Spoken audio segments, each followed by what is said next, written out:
ಒಂದು personal customer. ಅವರು due to some personal reasons ಅವರು ಫಾರಿನ್ ಟ್ರಾವೆಲ್ ಮಾಡಿದ್ದಾರೆ. So to avoid rentals and other expenses ಅವ್ರು ನಮ್ಮ ಜಾಗದಲ್ಲಿ ಎಲ್ಲ ಪ್ಯಾಕರ್ಸ್ ಮೂವರ್ಸ್ ನಾವು ಪ್ಯಾಕಿಂಗ್ ಮಾಡಿಬಿಟ್ಟು ಅವ್ರ ಹೌಸ್ ಹೋಲ್ಡ್ ಮೆಟೀರಿಯಲ್ಸನ್ನು ಇಲ್ಲಿ ಸ್ಟೋರ್ ಮಾಡ್ಕೊಂಡಿದ್ದೀವಿ.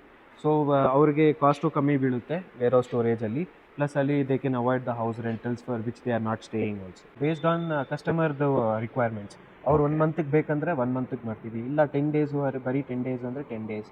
Few people opt for 6 months, 12, 1 year, ಆ ಥರ ಬೇಸ್ಡ್ ಆನ್ ದೇರ್ ರಿಕ್ವೈರ್ಮೆಂಟ್. ಯಾರೇ ಆದರೂ ಒಂದು ವೇಳೆ 6 ತಿಂಗಳಿಗೆ 1 ವರ್ಷಕ್ಕೆ ಅಂತ ಅವರು ಬೇರೆ ಊರಿಗೆ ಹೋಗ್ತಾ ಇದ್ದೀವಿ, ನಮಗಿಲ್ಲೇನು ವರ್ಕ್ ಇರೋದಿಲ್ಲ, ಕೆಲಸ ಇರೋದಿಲ್ಲ ಅಂತಿದ್ದಾಗ ಮನೆ ಬಾಡಿಗೆ ಅಡ್ವಾನ್ಸ್ ಖರ್ಚು ಮಾಡೋ ಬದಲು ಈ ಒಂದು ಲಾಜಿಸ್ಟಿಕ್ಸ್ ಕಂಪನಿನ ಸ್ಪೇಸ್ ಯುಟಿಲೈಸ್ ಮಾಡಿ ಈ ಜಾಗದಲ್ಲಿ ಟೆಂಪರರಿ ಅಂದರೆ short term or long term ಇಷ್ಟೇ ದಿನಗಳಿಗೆ ಇಷ್ಟೇ ತಿಂಗಳಿಗೆ ಅಂತಲೇ ಅವ್ರು ಈ ಸ್ಪೇಸ್ ಯುಟಿಲೈಸ್ ಮಾಡಿಬಿಟ್ಟು ನಾಮಿನಲ್ ಚಾರ್ಜಸ್ ಅಂತ ಕೊಡ್ಬೋದು.